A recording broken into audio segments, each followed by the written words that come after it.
le Dieu auquel on croit n'est pas un Dieu qui n'a pas de puissance. C'est un Dieu qui est omnipotent, omniscient. Tous ces attributs-là, on va les prouver. Une fois qu'on aura fait tout ça, on va aborder la question des actions divines et de la prophétie. C'est-à-dire qu'on va dire que Allah est le créateur de toutes choses. On va le montrer, on va le démontrer, on va le prouver. On va parler des miracles. C'est quoi un miracle? Comment on sait si un prophète est un vrai prophète? Comment on sait si un prophète a fait des miracles, etc. Et ensuite, on va parler, in fine, pour finir, de la prophétie de notre prophète, alayhi salatu wassalam. On va montrer tous les miracles qu'il a fait, tous les choses extraordinaires qu'il a fait. En d'autres termes, on va montrer les preuves que Mohammed alayhi salatu wassalam est un véritable prophète, et ensuite on conclura. Voici le schéma, voici la présentation. Si ça c'est clair, on va pouvoir commencer directement par rentrer dans la preuve de l'existence d'Allah. Alors, pour chaque section, je vais mettre un verset du Coran pour montrer le lien qu'il y a entre ce que je dis et les textes. Pour montrer le lien entre ce que je dis et la parole d'Allah. Donc la première chose qu'on va prouver, c'est que on sait dans Surat al-Ikhlas, au verset 2, qu'Allah se qualifie de Samad. Il est Al-Samad. Et certains salafs, notamment comme Al-Hassan al-Basri, dit que Al-Samad, c'est celui qui a toujours existé et qui ne peut pas ne pas exister. C'est quelque chose qui ne peut qu'exister. Allah, quand il est Al-Samad, ça veut dire qu'il ne peut qu'exister. On ne peut pas imaginer dans notre tête un monde où Allah n'existe pas. Allah ne peut qu'exister. Ça, on appelle ça un être nécessaire. Et nous, on veut montrer que Allah, qui est Al-Samad, qui est un être nécessaire, il existe. Donc on veut montrer qu'il y a un être nécessaire qui existe. C'est quoi un être nécessaire? C'est un être dont on ne peut pas imaginer qu'il n'existe pas. On ne peut imaginer que il existe. On ne peut pas imaginer qu'il n'existe pas. On peut juste imaginer qu'il existe. Rationnellement, on peut imaginer que son existence. Et toutes les autres choses qui sont pas nécessaires, on appelle ça des possibles. On appelle ça des contingents. Ça va être moi, vous, toutes les personnes ici présentes, ce sont des choses dont on peut imaginer qu'elles n'existent pas. Attendez 2 secondes.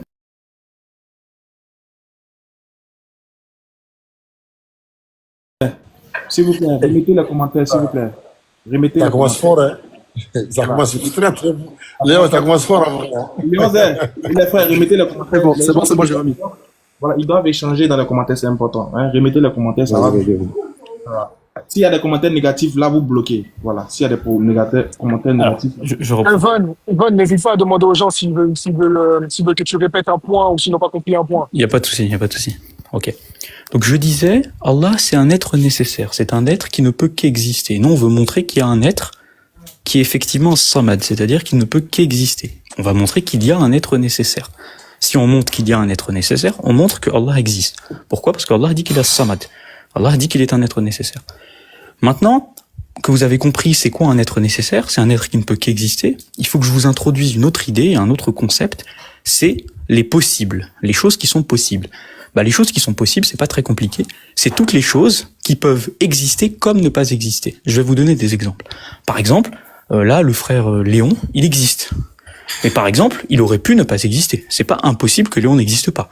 Par exemple, il se peut que, je sais pas, sa mère n'ait pas rencontré son père, etc. Et Léon n'aurait pas existé, par exemple. Il est possible que Léon n'existe pas. Ou alors, il est possible que Allah ne crée pas Léon. Donc, Léon est impossible. Il y a d'autres choses qui sont des possibles, qui n'existent pas, mais qui auraient pu exister. Par exemple, si je vous dis les licornes. Les licornes... Ouais. Une minute. Apparemment, le frère que j'ai fait monter, il veut se convertir à l'islam. Ah, allez-y, c'est la priorité. Attends, on va vérifier si c'est pas... Allô? Allô? Bonsoir, mon frère. Bonsoir. Ça va, monsieur Aka? Oui, ça va. On nous a dit en commentaire que vous voulez vous convertir à l'islam, c'est vrai? Oui, effectivement, c'est vrai. Est-ce que c'est pas une blague? Non, c'est pas une blague. Ça fait, je crois, 3 jours, 4 jours que je devais le faire sur le live de Youssef, mais j'ai pas pu. Parce que j'ai toujours voulu que tu sois patriote qui le fait. Allah Akbar. Allah. Donc, patriote, il est là. Alhamdulillah. Mashallah, il va le faire, Inch'Allah. Vraiment, tu es sûr, hein? Bon, dis-nous, pourquoi tu veux te convertir? Qu'est-ce qui te pousse à vouloir te convertir? Ça, son micro. Oui, allô, tu m'entends? Oui, je vous entends très bien. Ouais, dis-nous un peu les raisons de ta conversion. En fait, Ok, je vais essayer d'expliquer en un mot.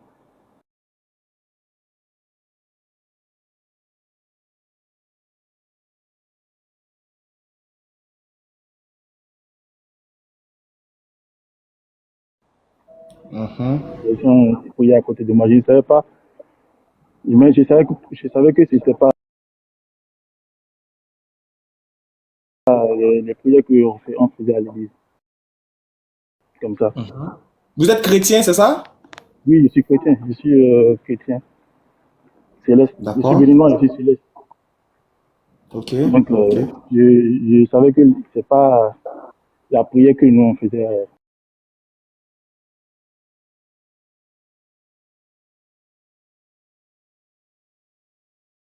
Vas-y, Patrick. Après aussi, comme j'étais sur TikTok, je montais beaucoup sur les lives de. Bon, je montais pas souvent, mais j'étais souvent là dans les lives du Pasteur Mena et j'écoutais. Et après, j'ai découvert Léon Zay, Patriote. J'écoutais aussi J'aimais beaucoup écouter Patriote déjà. Et là, j'ai commencé par faire mes propres recherches. Et un jour, je suis monté aussi sur le live de M. Camara, au stade Camara, oui, je crois, oui. Et Non. il parlait d'un truc de Jonas, tout ça. Là. Ok. Et On a compris l'essentiel. C'est bon, c'est bon. Mon frère, faut plus trop parler. C'est bon. Patriote, pardon, fais sa conversion vite, vite. Hein, s'il te plaît. Vas-y. Ok, déjà, bonsoir mon frère. Je suis très honoré que tu décides que c'est moi qui fasse ta conversation. Alors, ça va être très simple. Hein. Juste, tu lèves ton index droit et tu répètes après moi. D'accord? Et si tu as des écouteurs, s'il te plaît, enlève-les pour qu'on puisse bien t'écouter. ah, ok, attends, je lève mes écoutes. Ok, vas-y, merci. Des fois, on enregistre, hein. C'est important. C'est bon, tu me reçois maintenant? Ouais, c'est très bon, ouais. Voilà. Donc, tu vas répéter après moi. D'accord? On va le dire en arabe et en français. Ok? Ah, mais moi, je comprends l'arabe, donc tu vas aller très doucement. Ok. T'inquiète pas, t'inquiète pas. Ashhadu Ashhadu an an la ilaha la ilaha illallahu illa Allah Allah wa ashhadu wa ashhadu anna anna Muhammadan abduhu abduhu wa rasuluh. wa rasuluh.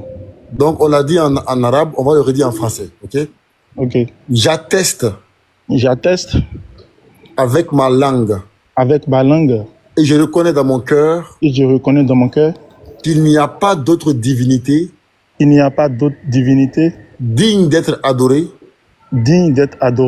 sauf Allah. sauf Allah. Et j'atteste Et j'atteste que Muhammad est son serviteur est son serviteur et messager. et messager. Et j'atteste Et j'atteste que Jésus que Jésus est son messager est son messager et son serviteur. et son serviteur. Mon frère, tu es musulman. Tekbir, Allahu Akbar. Merci beaucoup. Eh, dis-toi un truc.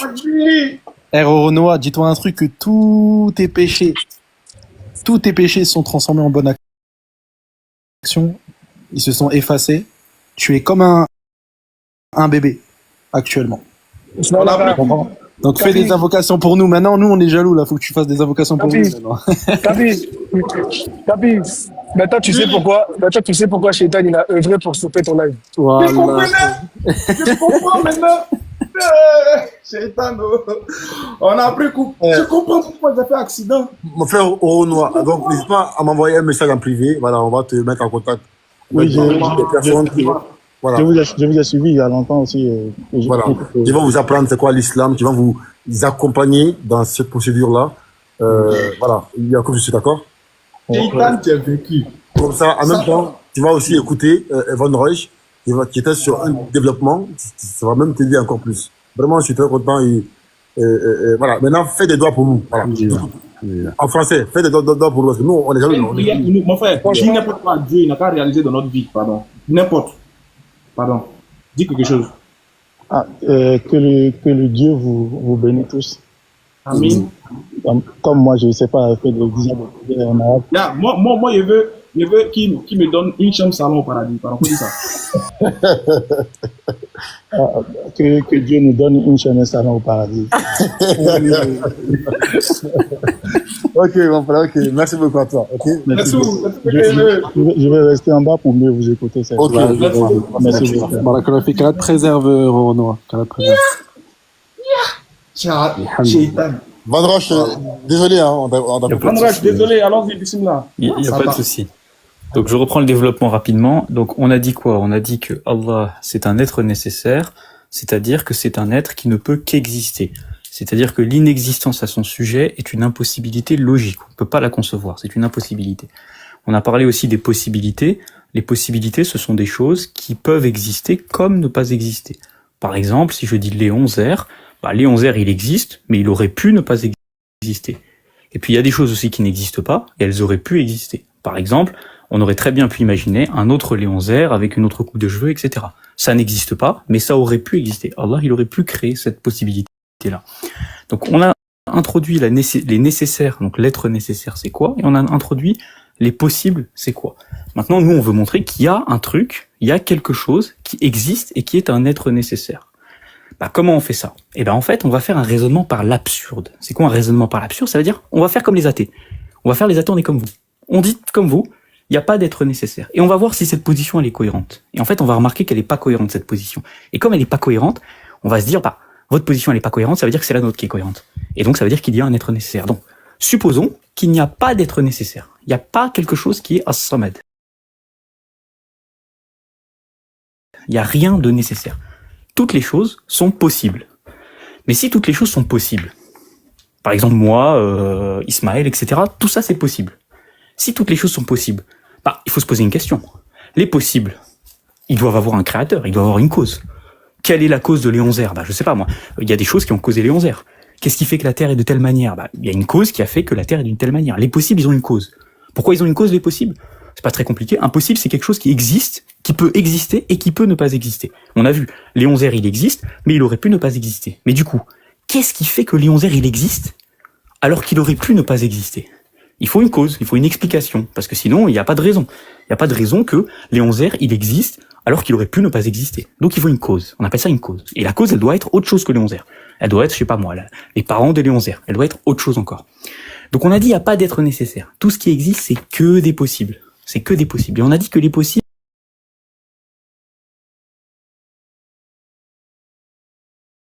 qu'ils existent plutôt qu'ils n'existent pas. Donc tout ce qui existe, c'est que des possibles. Maintenant, si je prends tous les possibles, tous, la totalité de tous les possibles, donc la totalité de toutes les choses qui existent, et je dis, quelle est la cause de cela? Parce que la totalité de toutes les choses qui existent, ça c'est impossible, c'est impossible, c'est une chose, c'est une possibilité. La totalité de toutes les choses qui existent. Eh bien, cette totalité-là, comme c'est une possibilité, elle doit avoir une cause. Parce qu'on a dit, les possibilités, elles ont une cause. Mais c'est quoi la cause de la totalité de tous les possibles? Cette cause-là, elle doit être à l'extérieur de cette totalité-là. Par exemple, la cause de Léon Zer, ça peut pas être Léon Zer. La cause de Léon Zer, ça va être ses parents, ça va être des choses comme ça. C'est des gens qui sont pas Léon Zer, qui sont autre chose que Léon Zer. Donc si je prends la totalité de tous les possibles, c'est quoi sa cause? Sa cause, elle doit être à l'extérieur de cette totalité-là. Elle doit être autre chose que cette totalité-là. Mais si elle est à l'extérieur de toute cette totalité-là, ça peut pas être une possibilité. Parce que sinon, elle serait à l'intérieur. Mais comme c'est une cause, elle doit être à l'extérieur. Donc on a une contradiction. Comme on a dit qu'il n'y a pas d'être nécessaire, ça doit être une possibilité, la cause. Mais comme c'est une cause, elle peut pas être dans la totalité des possibilités. Donc c'est une contradiction. Je réexplique plus simplement. La totalité de toutes les possibilités, ça a besoin d'une cause. On l'a dit. Mais on a dit que la cause, elle est comment? Elle est à l'extérieur de la totalité de toutes les possibilités. Mais si elle est à l'extérieur de la totalité de toutes les possibilités, c'est pas une possibilité du coup.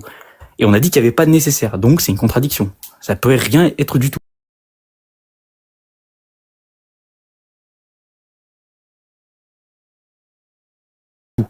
Donc la position où on dit qu'il n'y a pas d'être nécessaire, elle est contradictoire. Et donc, ça veut dire que notre hypothèse de départ, c'est-à-dire dire, comme les athées le disent, il n'y a pas d'être nécessaire, c'est une contradiction. C'est une position qui n'est pas tenable. Et du coup, on doit conclure quoi? On doit conclure, il y a un être nécessaire. Il y a quelque chose de nécessaire. Il y a quelque chose qui est as-samad. Et ça, on appelle ça Allah. Donc là, c'est la première étape. On a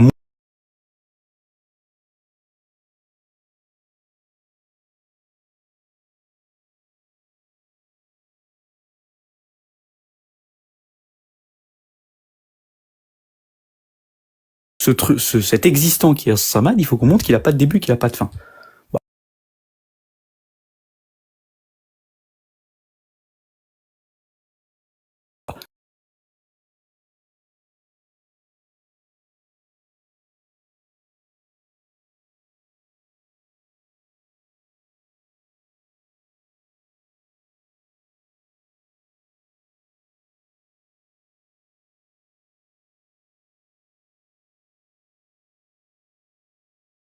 Quelque chose qui ne peut qu'exister, donc il peut pas avoir de fin. Donc là, on a prouvé que il y a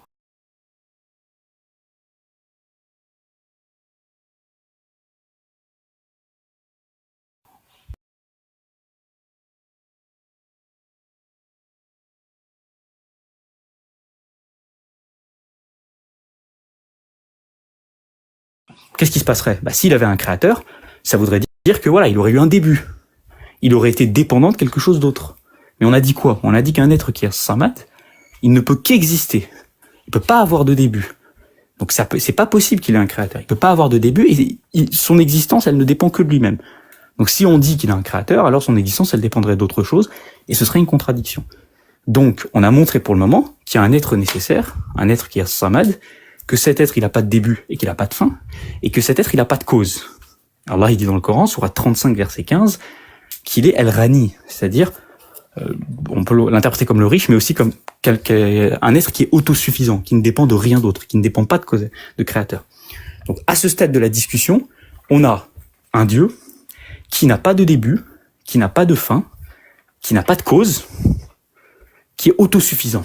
Mais on va continuer encore plus loin. On va montrer un point majeur de la théologie islamique, un point majeur de la position des musulmans, et c'est la position qui distingue les musulmans des autres positions, c'est le fait que Allah, il est unique. Allah, il est unique. Bon, là, les versets, vous les connaissez, dans Surat al-Baqarah, dans Surat al-Ikhlas, Allah, il est unique. Et on veut prouver qu'il y a un Dieu qui est unique. Et en prouvant ça, on va contredire les chrétiens, on va contredire tous les polythéismes. Comment on prouve qu'on a un Dieu qui est unique? Bon, pour le moment, ce qu'on a prouvé, c'est qu'on a un être nécessaire. Un être qui est autosuffisant, etc., qui n'a pas de début, qui n'a pas de fin, etc. Et on veut montrer qu'il n'y en a qu'un seul comme ça. Il n'y a qu'un seul existant qui est comme ça. On veut montrer donc qu'il est unique. Comment on fait? Eh ben pareil, on va faire un raisonnement par l'absurde. On va prendre la position des polythéistes et on va voir si elle est cohérente. La position des polythéistes, c'est quoi? C'est il y a plusieurs êtres comme ça. Il y a plusieurs êtres qui sont nécessaires, qui sont autosuffisants, qui n'ont pas de début, etc. Bon, très bien. Si on suppose qu'il y en a plusieurs, s'il y en a deux par exemple, s'il y en a deux êtres nécessaires, il faut qu'ils soient distingués par une propriété, il faut qu'ils soient distingués par quelque chose. Par exemple, moi et Léon Zer, pourquoi on n'est pas les mêmes? Parce que Léon Zer, il n'a pas la même taille que moi, Léon Zer, il n'a pas la même couleur de peau que moi, Léon Zer, il n'a pas la même corpulence que moi, donc il y a des choses qui nous distinguent, des propriétés qui nous distinguent. S'il y a plusieurs dieux, il faut qu'il y ait des propriétés qui sont différents. Sinon, ce seraient les mêmes. Cette propriété-là qui sont différents, par exemple, cette propriété-là, on pose la question, est-ce que c'est une perfection ou c'est pas une perfection? Cette propriété-là. Cette propriété qui les distingue, ça veut dire qu'il y en a un qui l'a et l'autre qui l'a pas. Parce que si les deux ils l'ont, alors dans ce cas c'est les mêmes. Donc il faut qu'il y ait une propriété qui les distingue. Et on pose la question, cette propriété-là c'est une perfection ou c'est pas une perfection? Si on dit que c'est une perfection, alors ça veut dire qu'il y a un des deux qui n'a pas la perfection. Et donc c'est une contradiction. Parce qu'un être nécessaire, il doit avoir des perfections. C'est un dieu en fait. Un dieu, il a forcément des perfections. Maintenant, si les deux l'ont, ils ont cette propriété-là, dans ce cas-là, ils sont pas distingués. Parce qu'on a dit que cette propriété, elle les distingue les deux. C'est-à-dire je répète l'argument, on a deux, si on suppose qu'il y a deux êtres nécessaires, alors pour qu'ils soient deux, il faut qu'ils se distinguent par quelque chose. Cette chose-là, si elle les distingue, alors si c'est une perfection, dans ce cas-là, il y en a un des deux qui l'a, et l'autre il ne l'a pas, et donc le deuxième il n'est pas parfait. Et si c'est une imperfection, il y en a un des deux qui a une imperfection. Et donc c'est contradictoire avec le fait d'être un dieu. Donc finalement, il ne peut y avoir qu'un seul Dieu de ce point de vue-là. Puisque pour qu'il y ait deux dieux, il faut qu'il y ait une distinction, et cette distinction, c'est soit une perfection, soit une imperfection. Si c'est une perfection, il y en a un qui n'a pas la perfection. Si c'est une imperfection, il y en a un qui a une imperfection. Dans les deux cas, c'est une contradiction. Donc, conclusion, il ne peut y avoir qu'un seul être nécessaire. Il ne peut y avoir qu'un seul être qui est as-samad. Il ne peut y avoir qu'un seul être qui est sans début, sans fin, sans cause, et qui est un être nécessaire. Autrement dit, il ne peut y avoir qu'un seul Dieu. Vous voyez, là, on a discuté pendant 25 minutes. Déjà, les chrétiens, ils sont hors la plaque, ils sont hors la liste. Ils sont même plus dans la discussion. Parce que là, on vient de les éliminer déjà. On a éliminé les athées, on a éliminé les chrétiens, alors qu'on a passé que 20 minutes. Si on continue, on va prouver l'islam. Une fois qu'on a prouvé que on avait un Dieu qui était sans début, sans fin, qui était éternel, qui était un être nécessaire, qui était totalement unique, il faut aussi parler des attributs comme la puissance, comme la volonté et comme la connaissance. Alors, à ce sujet, on va commencer par la puissance. Allah, il dit quoi? Sourate 2, verset 109. Allah est très certainement omnipotent. Il faut prouver que ce Dieu-là, il est omnipotent. Comment on prouve ça? C'est quoi la puissance? C'est quoi la qudra en arabe? La puissance, c'est la capacité de créer. C'est la capacité de faire exister. Donc on se demande, est-ce que ce Dieu-là, il a une capacité de faire cause? On l'a dit, les possibilités, ils ont besoin d'une cause. Donc ils ont besoin d'un Dieu qui les crée. Et ce Dieu qui les crée, pour créer, il faut qu'il ait une capacité à créer. Cette capacité à créer, on appelle ça la puissance. Donc Dieu, il a une puissance. Et cette puissance, plus particulièrement, c'est une omnipotence. Ça veut dire quoi? Ça veut dire que Dieu, non seulement, il peut créer des choses, mais il peut créer toutes choses. Comment on prouve ça? C'est pas très compliqué. Si on dit que Dieu, il n'avait pas d'omnipotence, si on dit que Dieu, il peut pas créer toutes choses, alors les autres choses qu'il peut créer, parce que si par exemple on dit Dieu, il peut créer que certaines choses, et pas toutes les autres choses, c'est-à-dire qu'il peut créer qu'une partie des choses qui peuvent être créées, il peut pas créer la totalité des choses.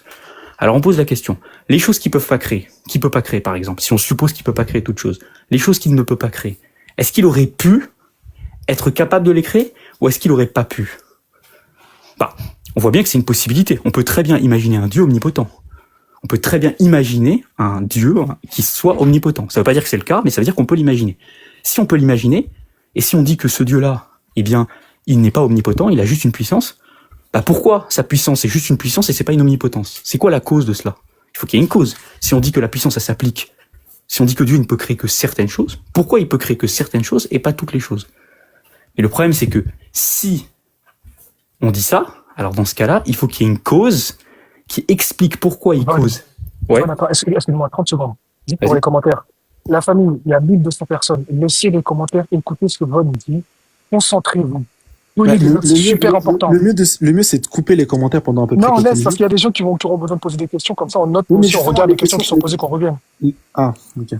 Tu vois, tranquille, mais juste les musulmans, concentrez-vous. Les mauvais commentaires, mutés pendant 5 minutes. Non, en fait, non, c'est pas question des mauvais commentaires. En fait, c'est les musulmans, ils disent dans les commentaires qu'ils sont déconcentrés par rapport aux commentaires.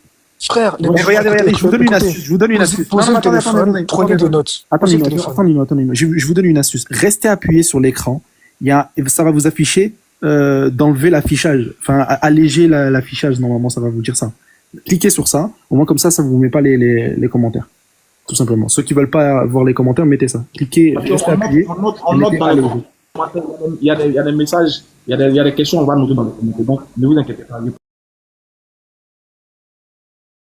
On note. Voilà. Et les questions, de toute façon, ils seront à la fin, dans tous les cas. Regarde, par exemple, il y a quelqu'un qui demande à Von, est-ce qu'il peut revenir sur la perfection? Tu vois, c'est important les commentaires des frères, voilà. Ouais, je peux revenir là-dessus, il n'y a pas de souci. Ok, vas-y. Ok, en tout cas, pour ceux qui veulent enlever les commentaires, mettez alléger S'il y a quelqu'un qui veut se convertir, n'oubliez pas de nous signaler en commentaire, s'il vous plaît. Ok, merci. Bon, je reviens rapidement sur la perfection. Donc l'idée, c'est de dire quoi? L'idée, c'est de dire que un Dieu, c'est quelqu'un, c'est un existant. C'est quelque chose qui existe et qui a des perfections, qui est parfait. C'est la définition d'un Dieu. Si maintenant tu dis qu'il y a deux dieux, s'il y en a deux, il faut qu'ils se distinguent par quelque chose. Parce que sinon, c'est les mêmes. Si par exemple, moi je dis que je suis différent de Léon Zer, c'est parce que j'ai des propriétés qui me distinguent de Léon Zer. Je suis plus grand ou plus petit, je suis plus mince ou plus gros, bref. Je dis des choses comme ça. Si tu dis qu'il y a deux dieux, tu dois dire qu'il y a des choses qui distinguent ces deux dieux. Mais si, par exemple, il y a une chose qui distingue ces deux dieux, cette chose-là, soit c'est une imperfection, soit c'est une perfection. Si c'est une perfection, qu'est-ce qui se passe? Si tu dis que c'est une perfection, alors ça veut dire qu'il y en a un des deux qui a une perfection et l'autre qui n'a pas une perfection. Donc ça veut dire qu'il manque à un des deux dieux une perfection. Et donc c'est pas un dieu.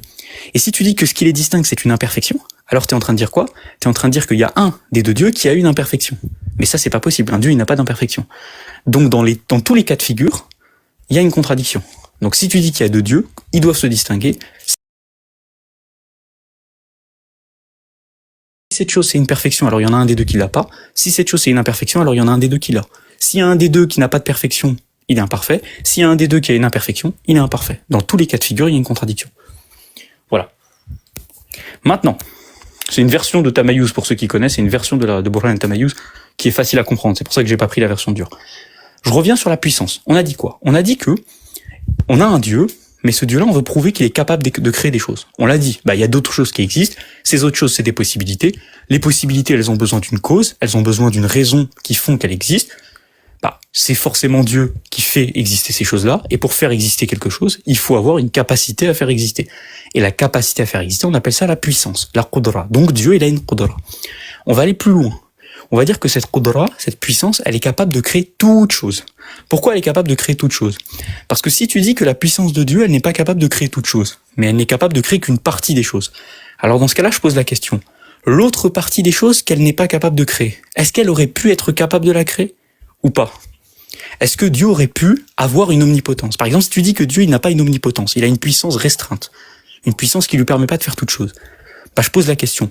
Est-ce qu'il aurait pu avoir une omnipotence? Est-ce que c'est imaginable qu'un Dieu ait une omnipotence? La réponse c'est oui. Tout le monde est capable d'imaginer ici un Dieu avec une omnipotence. C'est possible. On n'a pas dit que c'est le cas, mais on a dit que c'est possible. Mais si tu es capable d'imaginer ce cas-là, ça veut dire quoi? Ça veut dire que tu es capable d'imaginer que Dieu, il a une omnipotence. Mais le Dieu dont on a supposé actuellement, il n'a pas d'omnipotence. Donc qu'est-ce qui fait qu'il n'a pas d'omnipotence alors qu'il aurait pu en avoir? Il faut une cause. Mais est-ce que Dieu peut avoir de cause? Non, il peut pas avoir de cause. Et on a dit quoi? On a dit que Dieu, il est pas causé. Donc si tu dis que Dieu, il est pas omnipotent, t'es obligé de dire que Dieu, il a une cause qui fait qu'il est pas omnipotent, et donc t'es obligé de dire que Dieu, il est causé. Mais on peut pas dire que Dieu, il est causé. Parce qu'on a dit que Dieu n'est pas causé, on l'a prouvé tout à l'heure. Donc t'es obligé de dire que Dieu, il est omnipotent. Là, on a prouvé l'omnipotence. On a prouvé que Allah, il est puissant sur toute chose. Comme dans la sourate, dans le verset qu'on a cité tout à l'heure. On va continuer à avancer, on va aller plus loin. On va prouver la volonté. La volonté, c'est quoi? C'est la capacité de choisir. Par exemple, si je dis que Léon Zer, il a une volonté, ça veut dire que Léon Zer, il peut choisir des choses. Il peut prendre des décisions. On veut montrer, nous, que Dieu, il peut prendre des décisions aussi. Dans le Coran, sourate 81, verset 29, Allah, il dit, mais vous ne pouvez vouloir que si Allah veut. Lui, le Seigneur de l'univers. Donc Allah, il s'attribue la volonté. Comment on prouve la volonté? C'est facile. La volonté, c'est la capacité à choisir, on a dit. C'est la capacité à choisir entre différentes possibilités. Par exemple, je sais pas moi, on me propose sandwich ou pizza. Ma volonté, ça va être ma capacité de choisir entre ces deux alternatives-là. Maintenant, si on dit que Dieu est créateur, on l'a prouvé, on a dit que Dieu, il a une puissance, il crée des choses.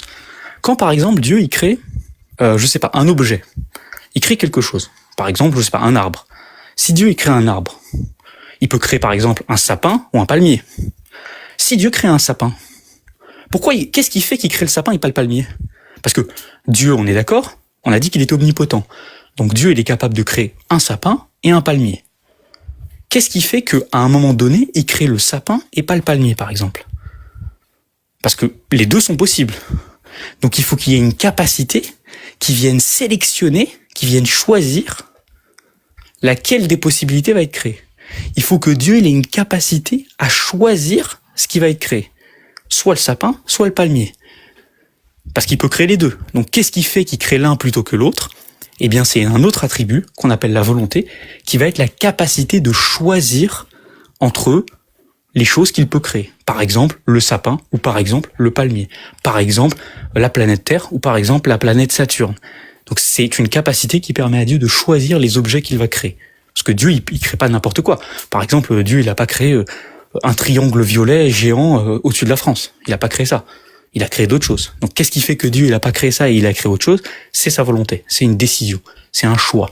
Donc là, on a prouvé la volonté. On va aller plus loin encore. On veut prouver la connaissance. La connaissance, c'est un attribut important. Allah, il dit dans le Coran qu'il est omniscient. Par exemple, Sourate 4, verset 176. Allah, il dit qu'il est omniscient. Et dans d'autres versets, bref, je rentre pas dans les détails. Omniscient, ça veut dire quoi? Ça veut dire qu'il connaît toutes choses. Ok. On va d'abord montrer qu'il connaît des choses. Comment on montre qu'il connaît des choses? Pas très compliqué. On a dit quoi? On a dit que Dieu, il a une volonté. Donc il a une capacité à choisir des choses. Mais comment on peut choisir des choses qu'on ne connaît pas? C'est pas logique. On peut pas choisir quelque chose si on ne connaît pas les options qu'on a. Par exemple, si je ne sais pas c'est quoi un hamburger et si je ne sais pas c'est quoi une pizza, je ne peux pas choisir un hamburger ou une pizza. Il faut d'abord que je connaisse les choses pour ensuite les choisir. Donc si on dit que Dieu il a une volonté, il doit aussi avoir une connaissance qui lui permette de connaître les alternatives qu'il va choisir.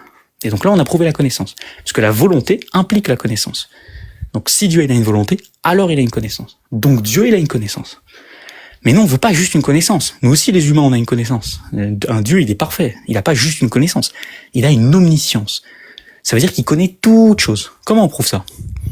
Eh bien, on fait un raisonnement par l'absurde. On va dire aux adversaires, très bien, vous avez raison. Disons que Dieu, il ne connaît qu'une partie des choses.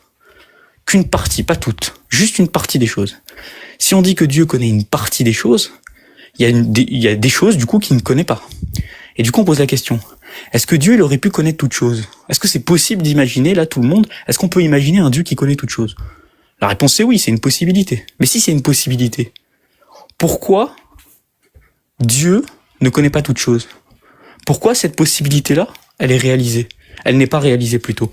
Pourquoi Dieu ne connaît pas toutes choses? Si on dit que Dieu ne connaît pas toutes choses, alors pourquoi il ne connaît pas toutes choses? C'est quoi la cause à ça? Il faudrait qu'il y ait une cause. Il faudrait qu'il y ait une cause qui fait que Dieu ne connaît pas toutes choses au lieu de connaître toutes choses. Mais s'il y a une cause, ça veut dire que la connaissance divine, elle a une cause.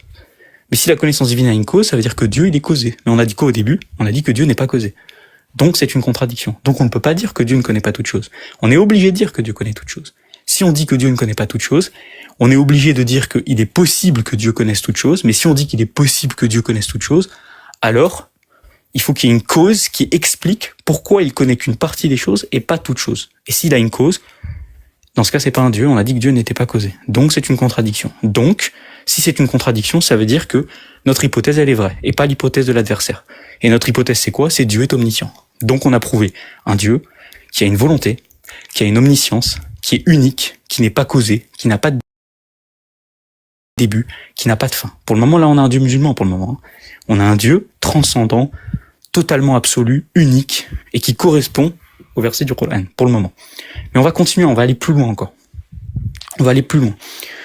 On va montrer vraiment qu'il fait toute chose. Mais on veut montrer aussi qu'il est le créateur de toute chose. Le créateur de toute chose. Comment on montre qu'il est le créateur de toute chose? Ça veut dire quoi être le créateur de toute chose? Dieu, il crée des choses dans la réalité. Il a créé la terre, il a créé les cieux, il a créé plusieurs choses. Dans le Coran, c'est mentionné plusieurs fois. Mais nous, on veut que Dieu, c'est le créateur de toute chose. Par exemple, dans Sourate 6, verset 102, Allah a dit qu'il est le créateur de toutes choses. Par exemple, dans Sourate 39, verset 63, Allah a dit qu'il est le créateur de toutes choses. Donc nous, on veut montrer que Dieu est le créateur de toutes choses. Comment on fait ça? On sait déjà que Dieu est le créateur de certaines choses. Si Dieu n'est pas... On va faire un raisonnement par l'absurde, comme avant. On va dire, très bien, vous avez raison, Dieu n'est pas le créateur de toutes choses. On va voir si ça mène à une contradiction. Si on dit que Dieu n'est pas le créateur de toutes choses, ça veut dire qu'il y a d'autres créateurs avec lui. Il y a d'autres personnes qui créent. Il y a d'autres choses qui créent. Donc il y a d'autres personnes que Dieu qui créent. Est-ce que ça c'est logique ça? On va voir que c'est pas logique. Pourquoi c'est pas logique? Par exemple, s'il y a deux créateurs. S'il y a deux créateurs et que les deux, ils veulent créer quelque chose. Ils veulent créer par exemple une chaise rouge.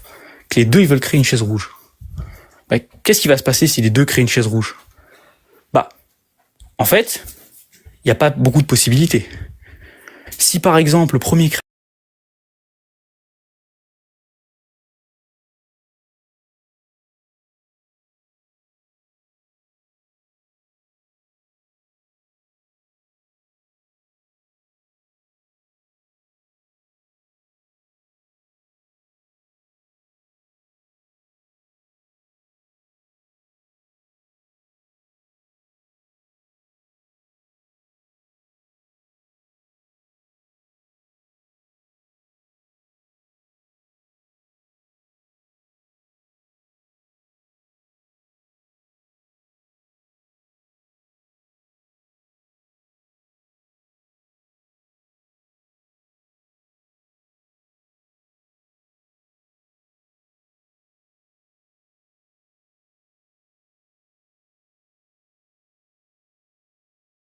qui correspond à ce qu'on vient de démontrer, si ce n'est la théologie islamique.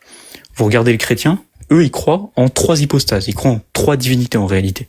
Vous regardez les juifs, ils ne croient pas que Dieu est le créateur de toutes choses. Par exemple, Maïmonide ne croit pas que Dieu est le créateur de toutes choses. Vous regardez les polythéistes, ils croient en plusieurs dieux.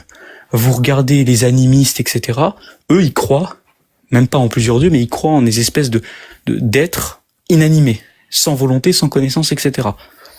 Ils sont contradictoires. Donc, ce qu'on a démontré là, ça exclut 99,999% de toutes les religions. Donc déjà, on pourrait s'arrêter là en disant, ce qu'on a montré là, ça correspond parfaitement à ce qui est décrit dans l'islam et dans le Coran, et donc par conséquent, on n'a pas besoin d'aller plus loin. Mais on va aller plus loin, parce que nous, on veut montrer autre chose encore. On veut montrer que la révélation du prophète Mohammed alayhi salatu wassalam, c'est une véritable révélation. C'est-à-dire qu'elle vient vraiment de Dieu. Comment on va montrer? Ouais. Pause. Pause. Va boire un peu d'eau, va boire un peu d'eau, mon frère. Bois un peu d'eau, bois un peu d'eau. Vas-y. Alhamdoulilah, les frères. Et... la première partie, on n'est qu'à la première partie. On n'est qu'à la première partie. Et franchement, on est encore sur l'existence d'Allah. On a donné les attributs négatifs et les attributs positifs, etc. Là, on est dans... Déjà, rien que par ça, le débat, il est clos. Hein. On utilise ça seulement pour démontrer que le véritable Dieu que les musulmans adorent, mais c'est Allah. C'est lui le véritable Dieu. Donc, on a éliminé 99,99% des pensées, des dogmes, des religions, d'idéologies, etc. Faux. On a tout éliminé juste sur ce raisonnement. Mais ne vous inquiétez pas, je sais qu'il y a d'autres qui ne sont pas d'accord. Vous allez monter. Ne vous inquiétez pas. Donc, notez bien avant de monter. On n'aura pas affaire aux plaisantins. C'est-à-dire, Luc a dit, Matthieu a dit. Non, hein, on n'est pas dans Matthieu et Luc. Ici, là, on est dans le raisonnement logique, rationnel. Donc, déjà, là, pour la première séance, il dit que ça nous suffit. Et puis, on constate que ça nous suffit.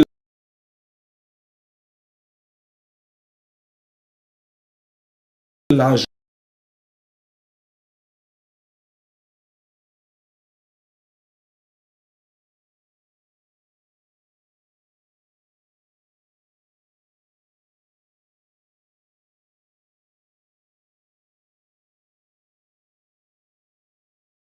Que cela arrive. Donc, continuons de partager jusqu'à au moins à 10 000 partages. Ça sera aussi la première fois dans un débat, dans un échange interreligieux où encore les musulmans ont liké jusqu'à ils vont atteindre bientôt les 1 million. Ils sont plus de 1000 et ils ont atteint les 10 000 partages. Aujourd'hui là, le challenge il est partout. Il est en même temps en haut et on compte aussi sur vous pour relever le défi. Merci à Von Rush. Partie 2. Vas-y, on t'écoute. D'accord. Bon. On a fait rapidement, juste excuse-moi, rapidement, Von Rush, tu pourras nous faire un petit résumé en fait des arguments principaux que tu as donnés avec le nom des arguments et rapidement en fait un petit résumé de ce que l'on vient de faire ici par rapport au ilahiyat. Bien sûr, tout de suite. Ok, donc pour résumer ce qu'on vient de faire là tout de suite, et je vous ai dit ça élimine 99,99999% de toutes les religions. Donc on pourrait s'arrêter là. Je vous résume. Le premier argument qu'on a utilisé, c'est la preuve qu'il existe... Attendez 2 secondes. Les frères, on partage, on ne s'arrête pas, on partage. On continue de partager aussi. Le défi, il est lancé 10 000 likes. On a besoin de, on veut voir, je veux voir si vous êtes vraiment, il dit, je veux voir si vous allez me faire, vous allez me surprendre aujourd'hui. Je veux voir 10 000 likes. On veut voir 10 000 partages. On veut atteindre les 1 million. On est à 500 000 partages. Les frères, quand il demande de partager, c'est pas parce qu'il veut que, non. En fait, il veut que le live soit sécurisé. Parce que le live est signalé de partout. Le live doit être sécurisé pour empêcher d'être signalé. Donc, les frères, pardon, pas de live. Dis-toi qu'il y a des chrétiens, ils ont commenté quoi dans les commentaires? Bad live, pour que le live il soit signalé. Je sais pas si tu te rends compte de la dingue. Bien sûr, j'ai vu ça, j'ai vu bad live. Les frères, ça, je vous dis que le combat, il n'est pas qu'en haut, hein, il est aussi en bas. Regardez le numéro, le profil qui envoie les cadeaux là. C'est-à-dire que pendant qu'on parle là, elle ne cesse d'envoyer des cadeaux seulement. Elle ne cesse d'envoyer les cadeaux pour sécuriser le live. Qu'Allah te récompense, maman, depuis ta position. Qu'Allah te récompense, qui te donne des faveurs ici, bas et dans l'autre là. On veut sentir les musulmans. Si c'était un artiste qui parlait, ou même si c'était un comédien, vous allez voir des musulmans en train d'envoyer des lions, des cœurs, des cadeaux. Bon, si tu peux pas envoyer ça, au moins partage. Like, faut partager. Juste quand ton doigt doit te faire mal, tu dois partager quand ton doigt doit te faire mal.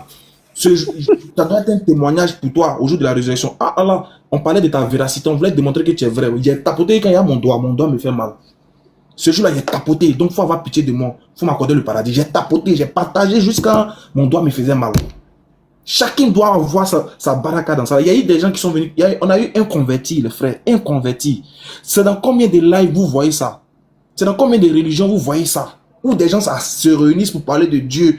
Et puis il y a des gens qui disent, ah, tu as parlé, ce que tu as dit là, ça m'a touché dans mon fond intérieur. J'ai décidé d'adhérer à... Vous voyez ça combien de fois, les frères? L'occasion que vendredi nous donne aujourd'hui, c'est pas sûr qu'on aura 2 fois. Profitons en même temps. Faudrait pas que Allah nous le prenne. Profitons en même temps. On sait pas. Le shaitan n'a pas voulu que ce live-là se fasse. Alhamdoulilah, on a eu le dessus. Allah nous a donné le dessus sur lui. On doit l'écraser encore, le pousser au plus fin fond. Lui et ses suppôts. Ne donnons pas raison aux ennemis de l'islam. On va argumentairement, on va les détruire, non. C'est-à-dire qu'on va les détruire partout. On va s'imposer. On va imposer la vérité dans leur cœur. Donc les frères, on ne baisse pas les bras. Tapotez jusqu'en votre doigt. Il dit que tes emprunts là, tu dois finir ça dans le fait de partager pour Dieu. Tu partages pas pour moi, c'est pour Allah. C'est-à-dire que tu fais pour que l'islam puisse être entendu partout dans le monde. Merci. Bonne rêche. On te répond. Très bien. Du coup, je fais le résumé qui m'a demandé. Muslim rapidement. Donc, ce qu'on a vu, c'est qu'on a vu d'abord qu'il y avait un être qui était samad, c'est-à-dire un être qui était nécessaire. Ça, on l'a vu avec une preuve qui s'appelle Burhan al-Imkan. Elle s'appelle comme ça, la preuve, vous pouvez la retenir. Burhan al-Imkan, elle s'appelle. Donc on a dit, voilà, on a pris la totalité de tous les possibles. On a dit que la totalité de tous les possibles, elle a une cause. On a dit que cette cause, elle n'est pas dans la totalité de tous les possibles. Donc cette cause, elle ne peut pas être dans la catégorie des possibilités. Donc ça doit être une nécessité. Donc ça veut dire qu'il y a quelque chose qui est nécessaire. En gros, on a dit ça. Après, on a parlé du fait que cet être nécessaire là, cet être qui est samad, eh ben, il peut pas avoir de début, il peut pas avoir de fin. Parce que on a dit qu'un être nécessaire, c'est un être qui ne peut qu'exister. Ça veut dire que son inexistence, elle n'est pas concevable. Donc forcément, il peut pas y avoir de début parce que sinon, il aurait été inexistant à un moment donné. Et il peut pas avoir de fin parce que sinon aussi, il aurait il serait devenu inexistant à un moment donné. Donc ce serait une contradiction.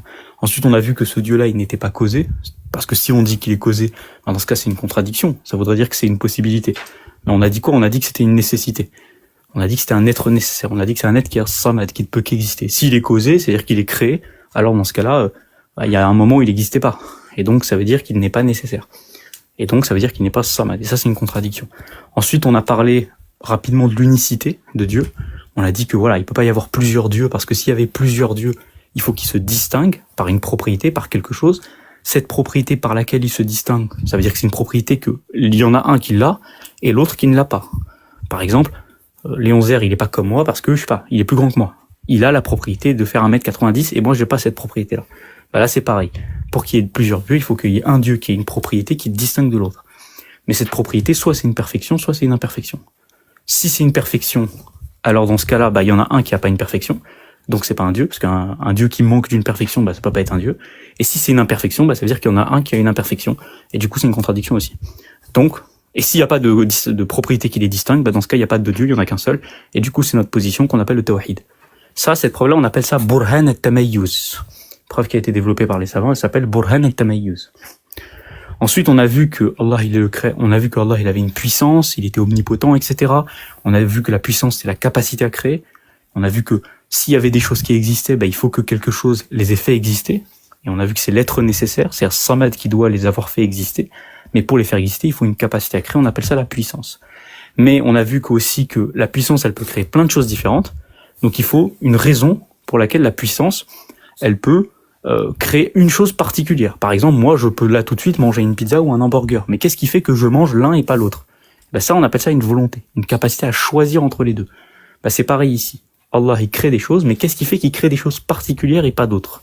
Parce que Allah, il aurait pu créer un triangle rose géant dans le ciel. Il l'a pas fait. Donc il a créé quelque chose de particulier plutôt qu'autre chose. Et donc il faut une capacité qu'on appelle la volonté, la capacité de décider pour pouvoir expliquer ça. Et enfin, on a dit quoi? On a dit que Allah, quand on a la capacité de choisir entre plusieurs choses, bah, il faut connaître ces choses-là. Donc il faut avoir une connaissance. Donc on a dit qu'Allah, il avait une connaissance, il avait un savoir. Et puis pour finir, on a parlé du fait qu'Allah, il est le créateur de toutes choses. On a vu que c'était pas possible qu'il y ait plusieurs créateurs J'ai donné la preuve tout à l'heure. Cette preuve, on appelle ça Dalil Tamannu' ou alors Burhan Tamannu', une preuve qui est connue également chez les savants. Voilà. Donc ça, c'est ce qu'on a résumé, ce qu'on a dit là dans la première partie. J'ai dit, avec ça, on élimine pratiquement toutes les religions. Le judaïsme, le christianisme, toutes les sectes du christianisme, le polythéisme, l'animisme, tout ce que vous voulez, là, on l'a quasiment éliminé. Il n'y a plus rien. Là, si on voulait être vraiment pragmatique, on pourrait s'arrêter là en disant, c'est bon, on a tout ce qu'il faut, l'islam correspond parfaitement avec ce qu'on a démontré, donc c'est terminé. On pourrait s'arrêter là, si on veut. Mais on va aller plus loin parce qu'on veut aussi prouver la prophétie de Mohammed alayhi salatu wassalam. Donc là, on va parler de ça dans la partie 2, et j'ai beaucoup d'arguments sur ce sujet-là, et on va détailler pas mal sur cette partie-là. Alors, qu'est-ce qu'on peut dire sur cette partie-là? Déjà, ce qu'on peut dire, je pense que c'est déjà bien de commencer par un hadith, celui du Sahih Bukhari, au numéro 7274, rapporté par Abu Huraira, où le prophète alayhi salatu wassalam, il dit « Il n'y a pas un prophète sans qu'il ait reçu des miracles par lesquels les gens croient en lui. » Le hadith, il commence comme ça. Ça veut dire que le prophète alayhi salatu wassalam, il nous enseigne quoi? Il nous enseigne que les gens, ils croient au prophète par le biais de miracles, par le biais de signes. Le terme ici, c'est ayat, donc par le biais de signes. Mais ça a été interprété par les savants comme miracle. Donc par le biais de signes, par le biais de miracles. Donc nous, on a une indication de comment on va faire. L'indication, c'est de regarder les miracles. On va montrer que le prophète Mohammed alayhi salatu wassalam, il fait des miracles. Maintenant, on pourrait se poser la question, oui, mais pourquoi le fait de faire des miracles, ça veut dire que Dieu, il confirme? Parce qu'on pourrait dire, oui, il y a quelqu'un qui fait un miracle, mais Dieu ne le confirme pas. On va expliquer ça pourquoi avec une analogie. On va donner un exemple. Un exemple qui est pas compliqué. Un miracle, déjà, c'est quoi un miracle? Un miracle, c'est un phénomène extraordinaire. Ça veut dire qu'il y a une rupture de ce qu'on a l'habitude de connaître. Une rupture des habitudes, on appelle ça. Par exemple, si la lune se fend en deux parce que je la pointe du doigt, ça c'est un miracle. C'est une rupture des habitudes. La lune ne peut pas se fendre en deux d'après les lois de la physique. C'est pas possible. Eh bien ça, c'est un phénomène extraordinaire, on appelle ça une rupture des habitudes. Le miracle, il a une autre condition, il faut qu'il soit impossible à reproduire. Et c'est ça qui va le différencier de la sorcellerie et de tout ça, et de certains trucs scientifiques, etc. Le miracle, il n'est pas reproductible. C'est-à-dire qu'il rend incapable tous les autres de pouvoir le refaire. Si je pointe la lune du doigt et qu'elle se fend en deux, ça c'est un miracle, et les gens ne peuvent pas reproduire ça. Alors que pour les choses comme la sorcellerie, les choses comme certains progrès scientifiques, etc., ce sont des choses qui ont été faites après de la recherche, après certaines techniques, après du temps, après plusieurs groupes, etc., etc. C'est pas des miracles. Par exemple, je sais pas moi, l'invention du rayon X, c'est pas un miracle parce que les gens ont travaillé, étudié pendant plusieurs siècles pour pouvoir inventer ce genre de choses-là. Alors que si moi j'arrive tout de suite et que je pointe du doigt la lune et qu'elle se coupe en deux, ça c'est un miracle. J'ai pas travaillé, j'ai rien fait du tout, j'ai juste fait ça. Ça c'est un miracle. C'est bien une distinction qu'il faut comprendre ici. Nous on parle de miracle. On parle pas juste de progrès scientifique ou de sorcellerie ou de sciences occultes ou quoi. On parle de miracle. Donc un miracle, c'est cette rupture des habitudes qui n'est pas reproductible, qu'on ne peut pas reproduire et qui est accompagnée d'une prétention à la prophétie. Donc si par exemple le prophète Mohammed alayhi salatu wassalam, il dit je suis un vrai prophète, et qu'il dit, la preuve de ma prophétie, c'est, et là il fait des miracles, alors dans ce cas-là, nous on va dire, ça c'est un vrai prophète. Comment on sait que ça c'est un vrai prophète? On va donner une analogie. Imaginez un roi qui est dans sa cour royale. Un roi qui est dans sa cour royale. Et puis, il y a un messager qui arrive dans cette cour royale, et qui dit, très bien, moi je suis un messager du roi. Le roi, il est silencieux, il parle pas, il laisse le messager parler. Le messager, il y a tous les notables qui sont là, qui écoutent, etc. Et le messager dit, moi, je suis un messager du roi, et je vais vous donner la preuve que je suis un messager du roi. Et quand il finit sa phrase, il dit, la preuve que je suis un messager du roi, c'est que, quand je finirai ma phrase, eh bien, le roi, il va se lever et s'asseoir 3 fois de son trône, pour confirmer mon propos. Alors que c'est quelque chose que le roi n'avait pas l'habitude de faire. Et puis, au moment où il finit son propos, le roi, qu'est-ce qu'il fait? Il s'assoit et il se lève 3 fois. Le roi, il est en train de rompre son habitude, parce qu'un roi, il se lève pas. Un roi, il reste assis sur son trône. Il est en train de rompre son habitude. Pourquoi? Pour confirmer la parole du messager. Et là, tous les notables disent, ah, voilà, le roi l'a confirmé, le roi a confirmé que c'était effectivement un vrai messager du roi. Il a même pas eu besoin de parler. Il a juste eu besoin de faire un geste, de se lever et de s'asseoir 3 fois pour confirmer le messager. Et bien, en fait, c'est pareil ici. Allah, il est le créateur de toutes choses. Et comme il est le créateur de toutes choses, il est le créateur des choses ordinaires, et il est aussi le créateur des choses extraordinaires. Il est aussi le créateur des miracles. Donc il est le créateur des choses qui ne sont pas des miracles, des choses ordinaires. Par exemple, la guérison, si je prends un médicament, c'est une chose ordinaire. C'est Allah qui crée la guérison. Mais par contre, il est aussi le créateur de choses extraordinaires. Par exemple, si la lune se fend d'un coup, c'est Allah qui l'a créé aussi. Donc il est le créateur des choses extraordinaires et ordinaires. Les choses ordinaires, c'est ce qu'on appelle sunnatullah. C'est des choses que Allah fait habituellement, régulièrement. Par exemple, je sais pas moi, le fait que certains médicaments soient une certaine maladie, etc. Allah, il crée la guérison avec ces médicaments de façon régulière. C'est-à-dire que c'est ordinaire, ça. Et puis il y a des choses que Allah fait de façon très occasionnelle. Des choses extraordinaires. Donc Allah, il est en train de rompre son habitude quand il fait ça. Quand Allah, par exemple, décide de faire un miracle, il est en train de rompre son habitude dans la création. Il est en train de faire quelque chose qu'il ne fait pas habituellement, spécifiquement. Et en fait, nous, ce qu'on va dire, c'est que quand un prétendant à la prophétie, il vient et il dit « Je suis un vrai prophète » et qu'il dit « Je vais faire un miracle » et Allah, c'est comme si Allah me confirmait, en fait, quand il fait un miracle, qu'est-ce qui se passe? Ça veut dire que c'est Allah qui est en train de rompre son habitude au profit de ce prétendant-là. Comme le roi, il a rompu son habitude au profit du messager. C'est pour ça qu'un miracle, il indique la véracité d'un prophète. Parce que quand il y a une rupture des habitudes, une rupture des choses ordinaires, en fait, ça veut dire que Allah, il a changé son habitude ponctuellement pour favoriser un prétendant, pour authentifier un prétendant. C'est pour ça que le miracle, ça authentifie la validité d'un prophète. Et donc maintenant, ce qu'il nous reste à faire, c'est de prouver que Muhammad alayhi salatu wassalam est un véritable prophète. Et à ce sujet, on va donner pas mal d'arguments. On va commencer... Alors, attendez une seconde. Tac. Attendez, j'arrive. Ok, pendant que notre frère arrive, merci aux musulmans. Patriote, t'es là? Si, je suis là. Hein. Dis-moi, tu vois combien de likes, combien de partages d'abord, combien de partages? 10 100 partages. Allah Akbar. Takbir, Allah Akbar. Déjà, félicitations à vous, chers frères musulmans. Félicitations à vous. On peut faire mieux, hein. Je vous connais. Je sais que vous, là, vous pouvez faire mieux. Vous êtes déjà, on vous lance pas les défis. On peut faire mieux. On peut prouver, on peut faire mieux, les frères. Je sais que vous avez cette capacité-là. Les likes, là. Patriote, on a combien de likes? On est à 834. En fait, ça monte, hein. Mais on doit arriver à 1 million. Parce que 1 million moins, on est sécurisé. On peut faire mieux, les gars.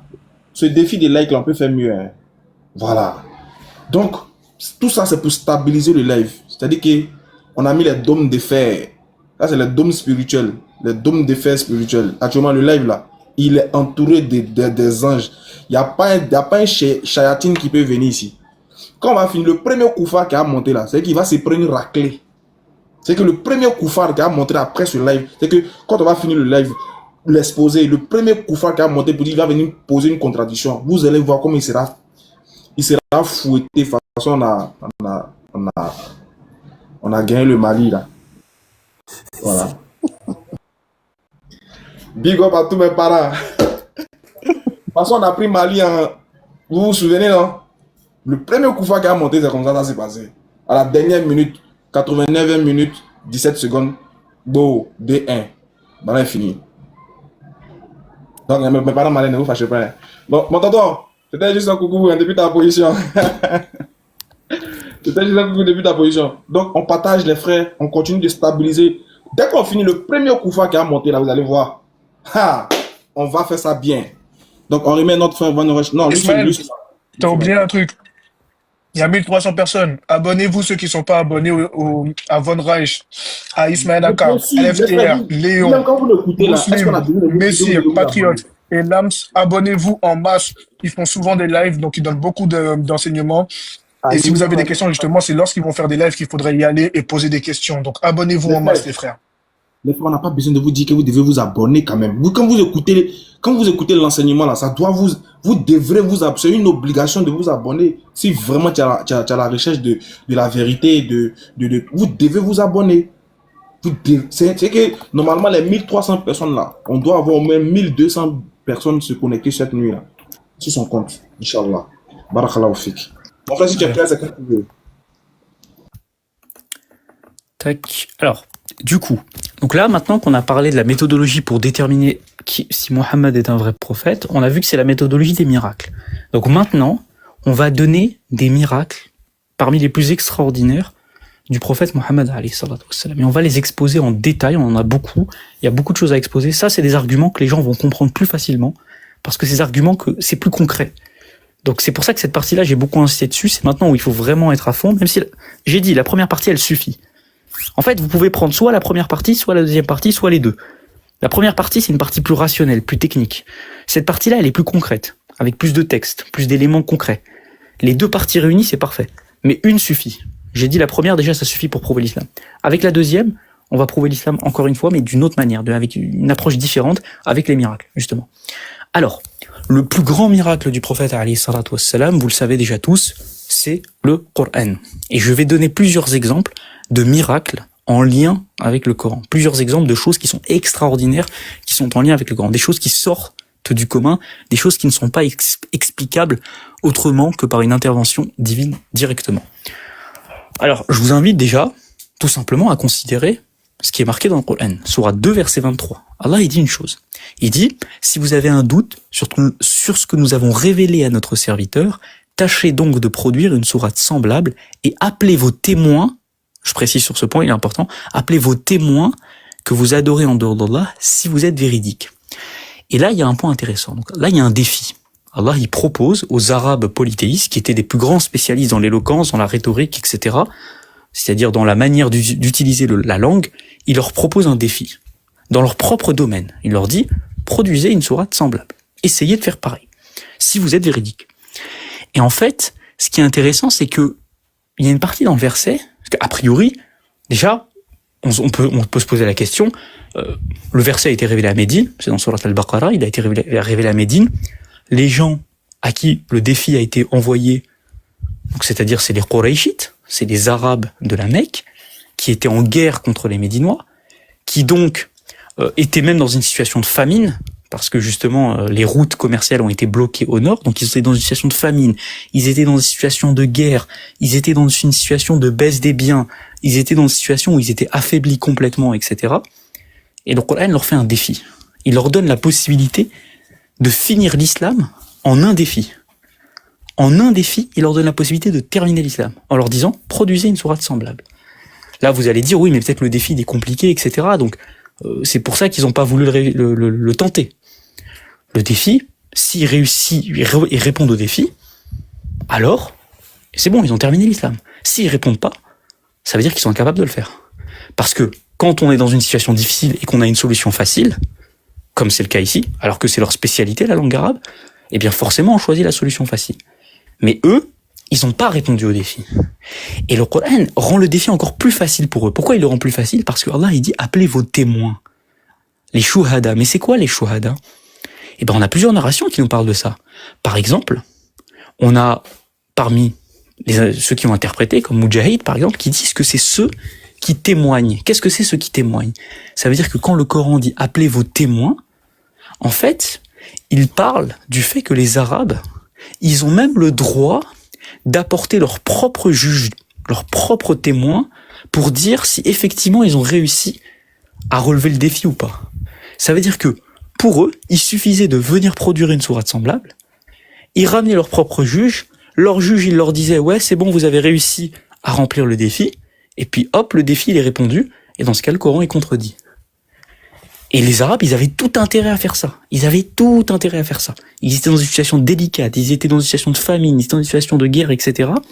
On leur propose de ramener leur propre juge, leur propre témoin, et de produire une sourate semblable.